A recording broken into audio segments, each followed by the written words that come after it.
Satu. Assalamualaikum warahmatullahi wabarakatuh. Di sini kami kelompok 7 akan mempresentasikan hasil rangkuman dari chapter 4.4 yaitu Deliver Service and Support. Next.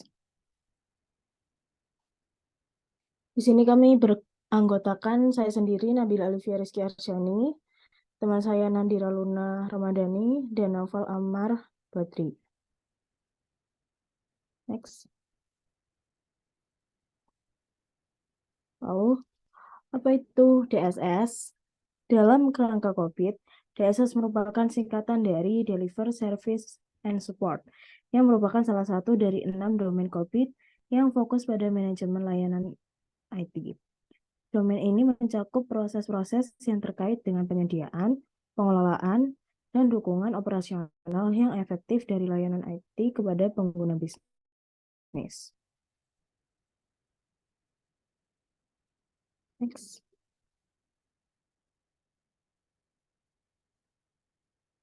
Pada slide ini akan disampaikan oleh teman saya. Deliver Service and Support DDS memiliki sejumlah proses yang bertujuan untuk memastikan bahwa layanan teknologi informasi memenuhi kebutuhan dan harapan pelanggan. DSS di sini ada 6, yaitu DSS 1, Define and Manage Service Level, menentukan dan mengelola tingkat layanan. DSS 02, Manage Third Party Service, mengelola layanan pihak ketiga. DSS 03, Manage Performance and Capacity, mengelola kinerja dan kapasitas. DSS 04, Ensure Continuous Service, menjamin layanan yang berkelanjutan. DSS 05, Ensure System Security, menjamin keamanan sistem. DSS 06, Identify and Allocate Cost, mengidentifikasi dan mengalokasikan biaya. DSS 01, yaitu yang Define and Manage Service Levels, mengkoordinasi dan melaksanakan kegiatan dan prosedur operasional yang diperlukan untuk memberikan layanan INT, internal and outsourcing, juga melaksanakan prosedur operasi standar yang telah ditetapkan dan kegiatan pemantauan yang diperlukan. Tujuannya menyampaikan hasil produk dan layanan operasional INT sesuai rencana. Dengan cara melaksanakan prosedur operasional dengan memelihara dan melaksanakan prosedur operasional dan tugas operasional secara andal dan konsisten. Mengelola layanan outsource, INT mengelola pengoperasionalan layanan INT yang dialihdayakan untuk menjaga perlindungan informasi perusahaan dan keandalan penyampaian layanan. Memantau infrastruktur INT dan peristiwa terkait dengan menyimpan informasi kronologis yang cukup dalam log operasi untuk merekonstruksi dan meninjau urutan waktu operasi dan aktivitas lain di sekitar atau yang mendukung operasi. DSS 02 Manage Third Party Service, mengelola layanan pihak ketiga, yaitu memberikan respon yang tepat, waktu, dan efektif terhadap permintaan pengguna dan penyelesaian semua jenis insiden. Mengembalikan layanan normal seperti mencatat dan memenuhi permintaan pengguna, dan merekam, menyelidiki, mendiagnosis, meningkatkan, dan menyelesaikan insiden yang terjadi. Tujuannya yaitu mencapai peningkatan produktivitas dan meminimalkan gangguan melalui resolusi cepat atas pertanyaan dan kesulitan pengguna. Menilai dampak dari perubahan dan menangani insiden layanan. Menyelesaikan permintaan pengguna dan memulihkan layanan sebagai respon terhadap insiden yang terjadi. Dengan cara menetapkan skema klasifikasi untuk insiden dan permintaan layanan. Mencatat, mengidentifikasikan, mengklasifikasikan, dan memprioritaskan permintaan dan insiden serta menetapkan prioritas sesuai dengan kekritisan bisnis dan perjanjian layanan. Lalu memverifikasi, menyetujui, dan memenuhi permintaan layanan dengan cara memilih prosedur permintaan yang sesuai dan verifikasi bahwa permintaan layanan memenuhi kriteria permintaan yang ditetapkan. Lalu menyelidiki, mendiagnosis, dan mengalokasikan insiden, mengidentifikasi dan mencatat gejala insiden, menentukan kemungkinan penyebab, dan mengalokasikan penyelesaian. Lalu selanjutnya akan dijelaskan oleh teman saya, Naufal Amar. Lalu untuk tahapan DSS yang ketiga, yaitu Manage Performance and Capacity, yaitu mengelola kinerja dan kapasitas. Pada tahapan ini adalah untuk mengidentifikasi dan mengklasifikasikan masalah berdasarkan akar penyebabnya, lalu memberikan solusi tepat waktu untuk mencegah berulangnya insiden, dan juga memberikan rekomendasi untuk menambahkan perbaikan. Tujuan dari tahap ketiga ini yaitu untuk meningkatkan ketersediaan, meningkatkan tingkat layanan, mengurangi biaya, meningkatkan kenyamanan dan kepuasan pelanggan dengan mengurangi jumlah masalah operasional, dan mengidentifikasi akar penyebab sebagai bagian dari penyelesaian masalah. Cara yang dilakukan pada tahap ketiga ini yaitu yang pertama, mengidentifikasi dan mengklasifikasikan masalah dengan menetapkan dan menerapkan kriteria dan prosedur untuk mengidentifikasi dan melaporkan masalah, termasuk klasifikasi, kategorisasi, dan penentuan prioritas masalah. Yang kedua, menyelidiki dan mendiagnosis masalah dengan menggunakan ahli bidang yang relevan untuk menilai dan menganalisis akar penyebabnya. Yang ketiga, angkat kesalahan yang diketahui. Setelah akar penyebab masalah diidentifikasi, segera buat catatan kesalahan yang diketahui, dokumentasikan solusi yang tepat, dan identifikasi solusi yang berpotensi untuk mengatasi kesalahan tersebut. Lalu yang keempat, menyelesaikan dan menutup masalah dengan cara mengidentifikasi dan memulai solusi berkelanjutan untuk mengatasi akar masalah. Mengajukan permintaan perubahan melalui proses manajemen perubahan yang telah ditetapkan jika diperlukan untuk menyelesaikan kesalahan.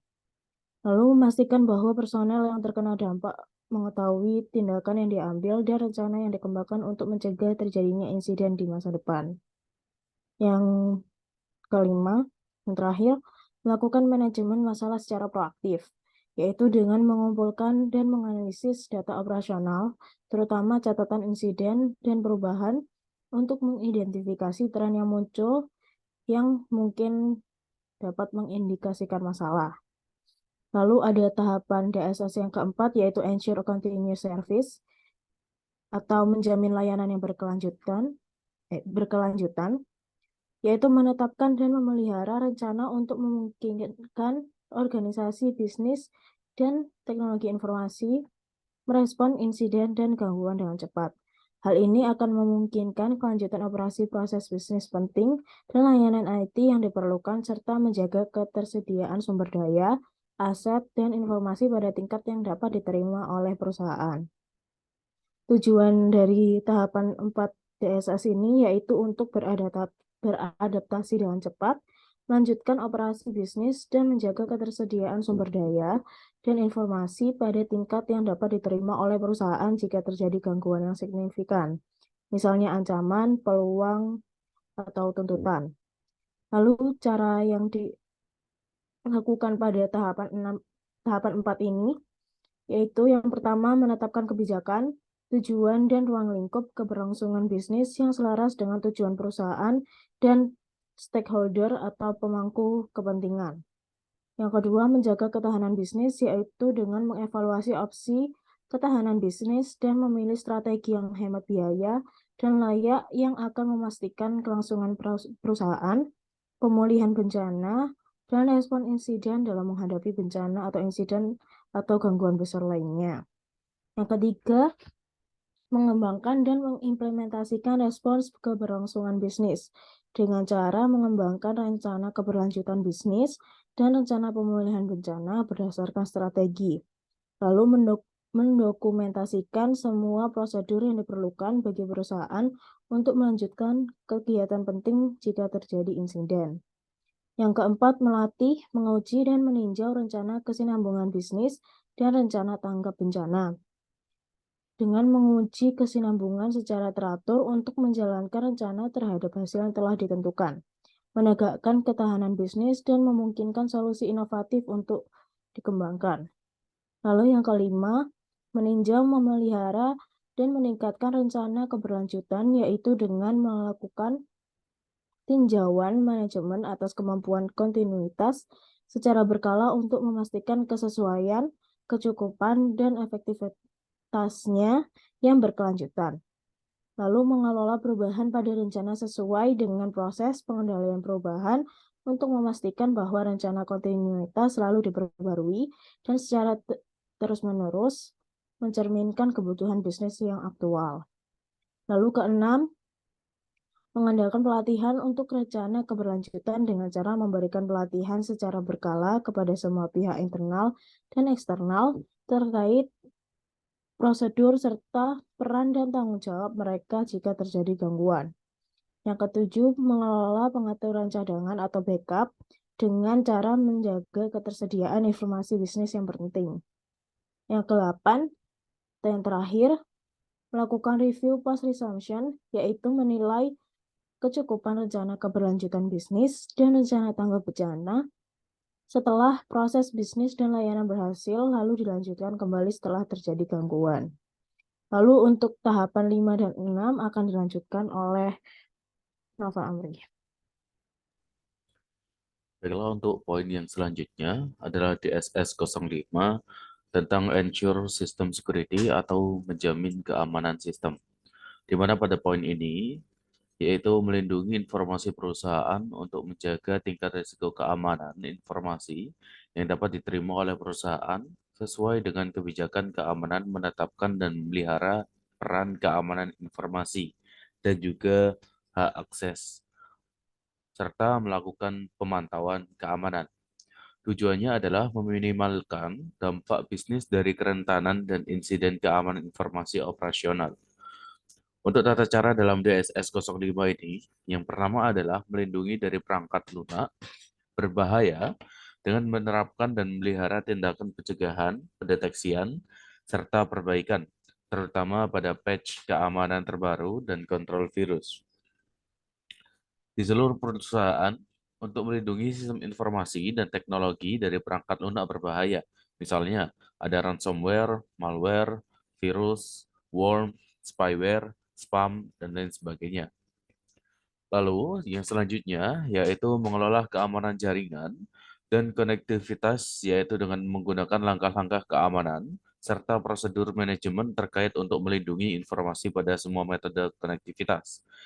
Yang selanjutnya adalah mengelola keamanan titik akhir atau endpoint. Kita harus memastikan bahwa titik akhir, misalnya pada laptop, desktop, server, dan juga perangkat seluler, serta perangkat lunak lainnya atau perangkat jaringan lainnya, diamankan pada tingkat yang sama atau lebih besar daripada persyaratan keamanan yang ditetapkan untuk informasi yang diproses, disimpan, serta dikirim. Yang selanjutnya adalah mengelola identitas pengguna dan akses login. Memastikan bahwa semua pengguna memiliki hak akses informasi yang sesuai dengan kebutuhan bisnis. Lalu berkoordinasi dengan unit bisnis yang mengelola hak akses tersebut dalam proses bisnis. Lalu yang poin selanjutnya adalah mengelola akses fisik ke aset teknologi informasi. Menetapkan dan menerapkan prosedur, termasuk prosedur darurat untuk memberikan, membatasi, dan mencabut akses ke tempat, gedung, dan area. Sesuai dengan kebutuhan bisnis, akses ke tempat gedung dan area harus dibenarkan, diotorisasi, dicatat, dan juga dipantau. Persyaratan ini berlaku untuk semua orang yang memasuki lokasi, termasuk staf sementara, klien, vendor, pengunjung, atau hak ketiga lainnya.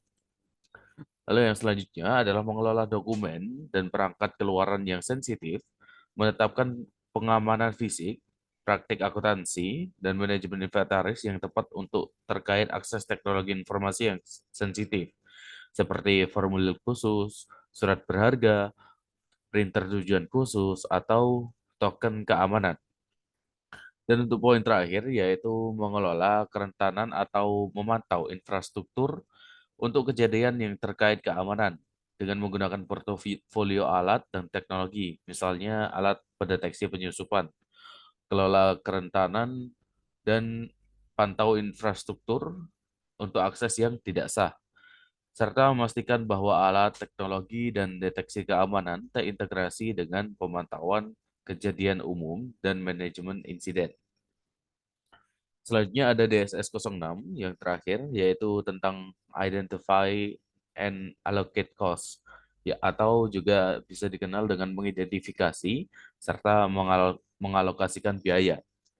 Untuk DSS 06 ini menentukan dan mempertahankan kontrol proses bisnis yang tepat untuk memastikan bahwa informasi yang terkait dan diproses oleh bisnis internal atau outsourcing memenuhi sebuah persyaratan kontrol informasi yang relevan, mengidentifikasi persyaratan pengendalian informasi yang relevan, kelola operasional kontrol input, throughput, dan juga output yang memadai untuk memastikan bahwa informasi dan pemrosesan informasi memenuhi persyaratan ini.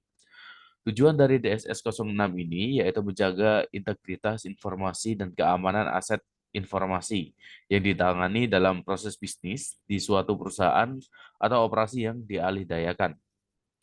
Lalu untuk tata cara dari DSS 06 sendiri ini, yang pertama adalah menyelaraskan aktivitas kontrol yang tertanam pada proses bisnis dengan tujuan perusahaan secara terus-menerus menilai, memantau, pelaksanaan aktivitas proses bisnis dan kontrol terkait untuk memastikan bahwa kontrol pemrosesan selaras dengan kebutuhan bisnis. Lalu tahapan selanjutnya adalah mengendalikan pemrosesan informasi, di mana mengoperasikan pelaksanaan kegiatan proses bisnis dan kontrol terkait berdasarkan risiko perusahaan, memastikan bahwa pemrosesan informasi valid, lengkap, akurat, tepat waktu, dan juga aman, yaitu mencerminkan penggunaan bisnis yang sah dan resmi. Lalu untuk tahapan yang selanjutnya adalah mengelola peran, tanggung jawab, hak akses, dan tingkat otoritas dengan pemisahan tugas yang diperlukan untuk mendukung tujuan proses bisnis. Otoritas tersebut, otoritas akses ke semua aset informasi yang terkait dengan proses informasi bisnis, termasuk yang berada di bawah pengawasan bisnis, teknologi informasi, dan juga pihak ketiga. Hal ini memastikan bahwa bisnis mengetahui di mana data berada dan siapa yang menangani data atas namanya. Lalu yang selanjutnya adalah mengelola kesalahan dan pengecualian dengan memfasilitasi remediasi, melaksanakan tindakan perbaikan yang telah ditetapkan dan diperlakukan eskalasi jika diperlukan. Penanganan pengecualian pada kesalahan ini memberikan jaminan keakuratan dan integritas proses informasi bisnis. Lalu yang tahapan selanjutnya adalah memastikan penelusuran dan akutabilitas untuk peristiwa informasi dengan memastikan bahwa informasi bisnis dapat ditelusuri ke peristiwa bisnis yang berasal dan dikaitkan dengan pihak yang bertanggung jawab. Penelusuran ini memberikan jaminan bahwa informasi bisnis dapat diandalkan dan diproses sesuai dengan tujuan yang ditetapkan. Dan untuk tahapan cara terakhir adalah mengamankan aset informasi yang dapat diakses oleh bisnis melalui metode yang disetujui, termasuk informasi dalam bentuk elektronik atau misalnya dalam perangkat media portable, aplikasi pengguna, perangkat penyimpanan, atau metode lain yang menciptakan aset baru dalam bentuk apapun. Informasi dalam bentuk fisik, misalnya dokumen atau sumber laporan secara fisik, dan juga informasi selama transmit. Hal ini menguntungkan bisnis dengan menyediakan pengamanan informasi secara menyeluruh. Lalu untuk manfaat dari DSS ini, yaitu membantu organisasi kita dalam memastikan bahwa layanan teknologi informasi yang disediakan sesuai dengan kebutuhan bisnis. Kinerja dan kapasitas infrastruktur akan diawasi dengan baik. Resiko terkait gangguan yang ditangani, serta keamanan sistem akan terjaga, dan juga biaya layanan dikelola secara efektif. Untuk lebih lanjut, untuk tabel DSS ini, kita akan melampirkan sesuai dengan tabel yang ada di guidebook yang kita terima. Baik, sekian presentasi dari kelompok kami. Untuk kurang lebihnya kami mohon maaf. Wassalamualaikum warahmatullahi wabarakatuh.